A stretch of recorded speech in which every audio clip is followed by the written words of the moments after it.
So it is important in times like these to have a distraction. And that's why I want to personally extend my gratitude to Justin Baldoni and Blake Lively. The times where people ignore the red flags and say, let's just keep pushing, those are the times where you fail. The majority of things that we're buying are created by men. You always learn more from your failures than you do your successes. Hollywood loves a sweetheart, a golden girl. For years, Blake Lively embodied that role, charming audiences and gracing magazine covers. She was the picture of effortless grace, the relatable celebrity, the one who seemed to have it all: talent, beauty, a loving family, and the adoration of millions. But what if that image was just a carefully constructed illusion? A meticulously crafted facade designed to conceal something far more complex, far more calculating even, ruthless? The whispers started subtly, barely audible above the roar of applause. In the tightly controlled world of Hollywood PR, rumors are like shadows, fleeting and easily dismissed. But they were there nonetheless. Rumors of on-set demands, of a controlling nature behind the charming smile, whispers of a diva lurking beneath the down-to-earth persona. Yet they were easily dismissed, brushed aside as mere gossip, overshadowed by the blinding bright lights of fame and the carefully curated narrative of perfection.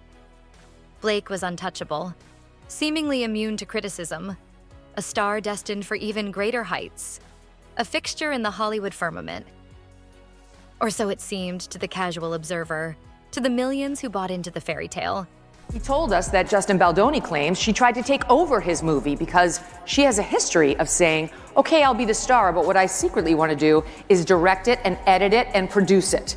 I want all the roles for me and only me. I want full control because I am a controlling bully. That Justin Baldoni, ultimately, by the time they got to the premiere, was mandated by Blake Lively to spend the night in the basement away from his co-stars and didn't even get to see the final cut of his own movie because Blake Lively insisted that she be the one to approve it. Then the lawsuit landed, not with a whisper, but with a deafening boom, like a bombshell detonating in the heart of Hollywood. Blake Lively, the beloved actress, the epitome of grace and charm, was accusing Justin Baldoni, a fellow filmmaker, of harassment. The accusation painted a starkly contrasting picture, casting Blake in the familiar yet always potent role of the victim in a toxic Hollywood machine. The initial narrative was powerful, instantly resonating with a public increasingly attuned to stories of abuse and exploitation. The media, ever eager for a compelling narrative, initially lapped it up, churning out headlines that amplified Blake's victimhood, casting her in the role of the brave survivor, the woman courageously standing up against injustice in the face of powerful opposition. Sympathy poured in from corners of the internet and celebrity circles alike. It looked for a fleeting moment like another victory lap for a star who always seemed to effortlessly navigate the treacherous currents of fame and always land gracefully on her feet. But beneath the shimmering surface of carefully crafted press releases and strategically timed, tearful narratives, a different, far more complex and potentially explosive story was brewing. A counter-narrative that threatened to unravel everything Blake Lively and her PR machine had so meticulously constructed. Was what Blake says, a conversation that she heard had taken place with Steve Sarowitz. Steve Sarowitz is the head of Wayfair Studios. He is the co-founder of Wayfair Studios along with Justin. And she says in this lawsuit that, is it interesting? She says, this is what I heard, he said, but it's presented as a quote in the lawsuit. She says that Steve said, I will protect the studio like Israel protected itself from Hamas. Because Justin Baldoni, the accused, the supposed villain in this unfolding drama, didn't crumble under the weight of public condemnation. He didn't issue a meek, carefully worded apology designed to minimize damage and disappear quietly into the Hollywood background. Instead, in a move that shocked many and sent tremors through the carefully constructed narrative, he fired back. And he fired back hard, with a force that suggested he had nothing left to lose. A staggering $400 million defamation lawsuit landed squarely on Blake Lively's doorstep. A counteroffensive armed not with vague denials or indignant outrage, but with something far more potent and far more dangerous to Blake's carefully crafted image: evidence. Not just hearsay or speculation, but tangible, verifiable evidence. Texts, emails, internal HR documents from the movie set. A damning digital paper trail that whispered and then screamed of a very different reality from the one Blake Lively had so publicly presented. Suddenly, with the release of Baldoni's evidence, the carefully constructed narrative began to fracture. The story began to shift in a seismic way. Was Blake truly the victim, as she so convincingly portrayed herself? Or was it possible? Could it be true that she was in fact the architect of a carefully constructed deception, a master manipulator playing the victim card to devastating effect? Doubt, like a slow, insidious poison, began to creep into the public consciousness, eroding the foundations of Blake's carefully built image. The golden, shimmering image of Blake Lively, America's sweetheart, started to tarnish, revealing something harder, colder, and far less appealing beneath the surface. He and 9 other plaintiffs, including his publicists, have brought a $250 million lawsuit against the New York Times, essentially alleging them of libel and false light invasion of privacy. So Justin Baldoni's lawyer, Brian Friedman, he told BBC's partner CBS that the newspaper aided and abetted a smear campaign designed to revitalise Lively's floundering. The true detonation, the moment Hollywood's manufactured sympathy for Blake Lively definitively imploded, the moment the tide decisively turned, happened on a stage bathed in the harsh glare of spotlights and glittering with the carefully curated smiles of the celebrity elite, the Critics' Choice Awards. Chelsea Handler, a comedian known for her razor-sharp wit, her fearless approach to taboo subjects, and her unapologetically brutal honesty, stepped up to the microphone, ready to roast the room, as is often the tradition at these self-congratulatory events. But this time, her comedic target was not some general Hollywood trope or a safe, predictable target. This time, Handler aimed directly at the heart of the unfolding scandal. And she didn't hold back, not even for a moment. With laser precision, honed by years of comedic warfare, she aimed her jokes, her comedic missiles, directly at Blake Lively and the increasingly messy, increasingly unbelievable legal drama that had engulfed her. She didn't explicitly, verbally, directly call Blake a liar on national television. That would have been too on the nose, too overtly aggressive, perhaps even legally risky. She didn't need to. Her comedic genius lay in her ability to imply, to suggest, to deliver a devastating blow with a carefully crafted joke, a perfectly timed pause, a knowing glance at the audience. The initial silence in the room after Handler's first joke about Blake Lively wasn't one of shock. Not exactly. It was more like a held breath, a collective intake of air as the audience processed the unexpected audacity of the attack.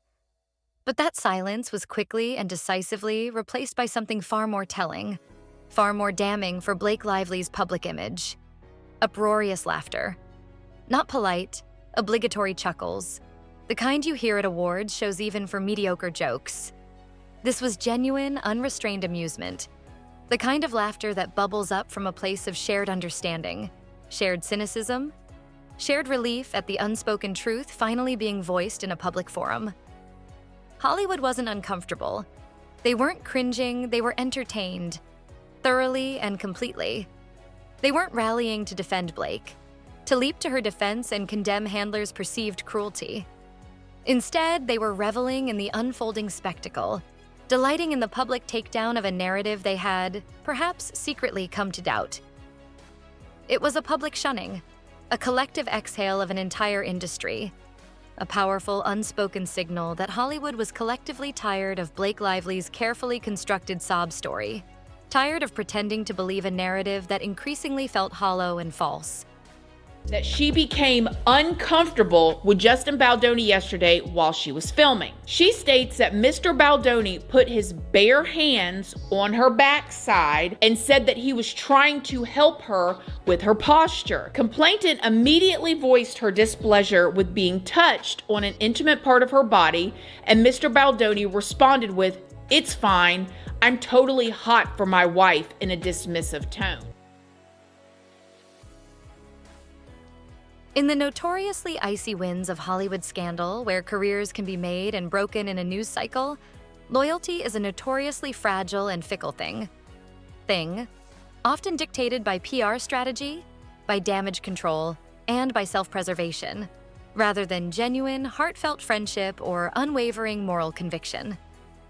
And when Justin Baldoni's meticulously assembled evidence began to circulate, whispering its counter-narrative through the industry's back channels and online gossip mills, even Blake's closest, most publicly devoted allies began to strategically retreat, subtly distancing themselves from the unfolding disaster. Taylor Swift, once seemingly inseparable from Blake Lively, her constant companion on red carpets and Instagram posts, the self-proclaimed loyal dragon, in Blake's own hyperbolic words, began a slow, almost imperceptible, but undeniably calculated fade from Blake's increasingly toxic orbit.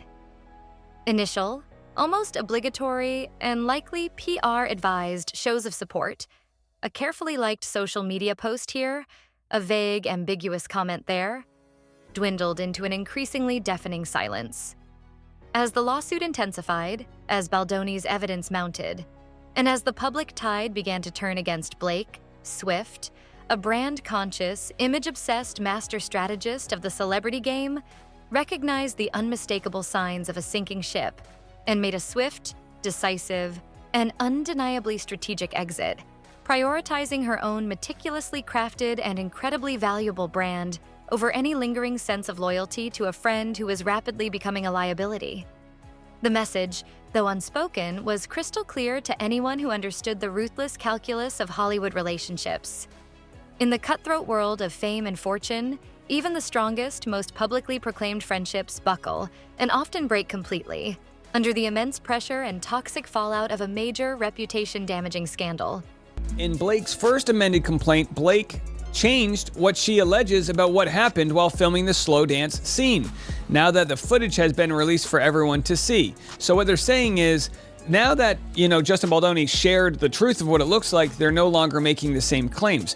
Previously, they said Miss Lively was filming a slow dance scene for a montage in which no sound was recorded. Of course, Justin proved there was sound. Mr. Baldoni chose to let the camera roll and have them perform the scene, but did not act in character as Ryle.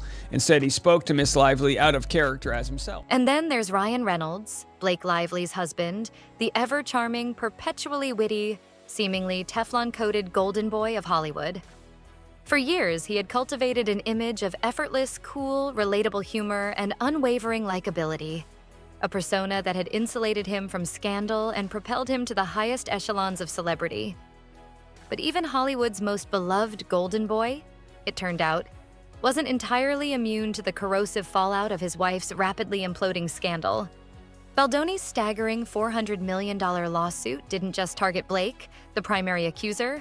It strategically and perhaps devastatingly named Ryan Reynolds too, alleging his direct involvement in what Baldoni's legal team described as a calculated and malicious smear campaign designed to damage his reputation and career. The lawsuit further accused Reynolds of actively trying to hijack Baldoni's movie project, rewriting scenes, demanding creative control, and even bringing in his own editor to fundamentally alter the film. Accusations that painted a picture of Reynolds far removed from his charming, comedic public persona. Suddenly, Reynolds' carefully crafted image of the witty, supportive husband and beloved, easygoing actor was itself under serious threat, tarnished by the scandal and increasingly entangled in the legal and PR nightmare. Would he, the ever-charming Ryan Reynolds, stand steadfastly by Blake, publicly defend her, and risk his own carefully cultivated and incredibly lucrative career in the process? Or would he, like so many spouses before him in the ruthless, self-preservation-driven landscape of Hollywood scandals, quietly, strategically, and perhaps inevitably, prioritize self-preservation, subtly distancing himself from the unfolding disaster in a desperate attempt to salvage his own golden reputation? The weighty, unanswered question hung heavy in the air, not just over Hollywood, but over the future of Blake and Ryan's seemingly unshakable partnership. And that's part of the point that Justin's team is making in kind of complying with what they're viewing as threats made on her behalf against Justin, is like, well, there's this financial consequence to everything in addition to the strike consequences too, right?